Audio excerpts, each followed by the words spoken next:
The total labor variance is the difference between the actual amount paid for labor and the amount that should have been paid.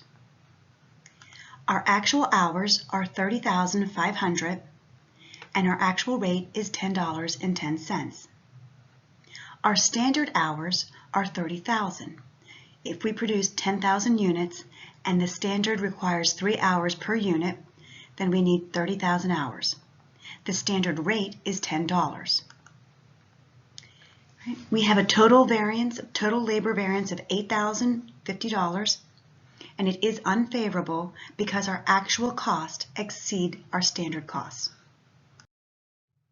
I will be using the alternative formula to solve this problem, but I will also provide the solutions using the other formula. Our actual hours are 30,500, and we simply multiply that by the difference between our actual and our standard rate. The labor price variance is $3,050. It is unfavorable because the actual rate is greater than the standard rate. Our standard rate is $10. We multiply that by the difference between the actual and standard hours, which is $500, to arrive at the material quantity variance of $5,000. This is unfavorable because the actual hours are greater than the standard hours allowed. The total direct labor variance of $8,050 consists of a price variance of $3,050 and a quantity variance of $5,000.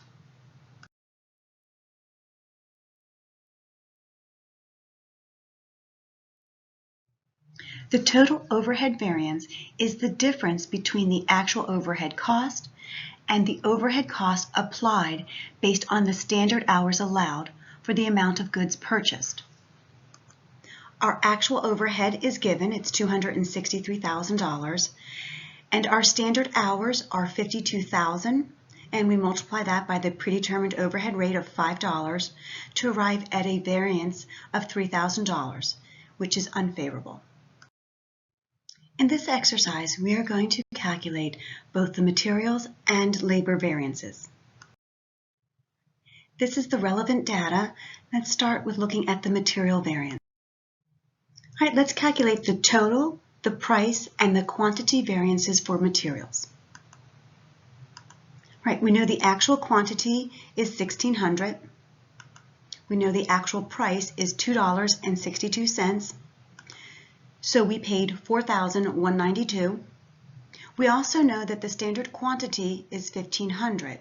If we produce 250 units and each unit requires 6 pounds, then the standard quantity is 1,500.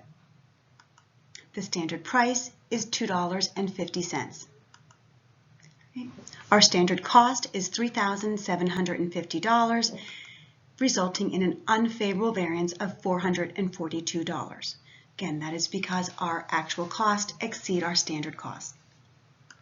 All right, if we take our actual quantity, 1,600, and we multiply that by the difference between the actual and the standard price, you'll arrive at $192, and that represents our material price variance.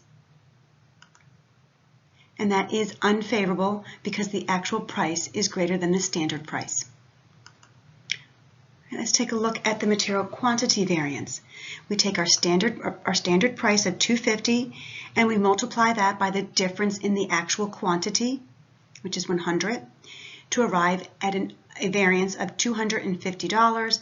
And again, this variance is unfavorable because the actual quantity exceeds the standard quantity.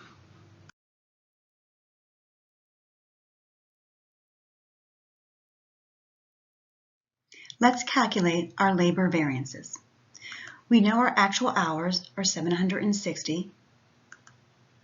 We know that our actual rate is $11.50. And again, we simply take our actual cost, $8,740, and divide by the 760 hours. We know that our standard hours are 775. Again, if we're producing 250 units and the standard is 3.1 hours, then the standard hours is 775. And the standard rate is $12. If we multiply our standard hours by our standard rate, we'll arrive at a standard cost of $9,300. Our total labor variance in this instance is $560, and it is favorable because our actual costs are less than our standard cost. Let's take a look at our labor price variance. Again, if our actual hours are 760, we're simply going to multiply that by the difference in the actual and standard rate, and we'll arrive at $380. Again, that is favorable because the actual rate, $11.50, is less than the standard rate of $12. Right, our material quantity variance, we're going to take our standard rate of $12 and we're simply going to multiply that by the difference between the actual and the standard hours to arrive at a material quantity variance of $180. This is also favorable. Again, if you look at those actual hours, we used 760 hours to produce 250 units. The standard allowed us to use 775. So that is why it is favorable.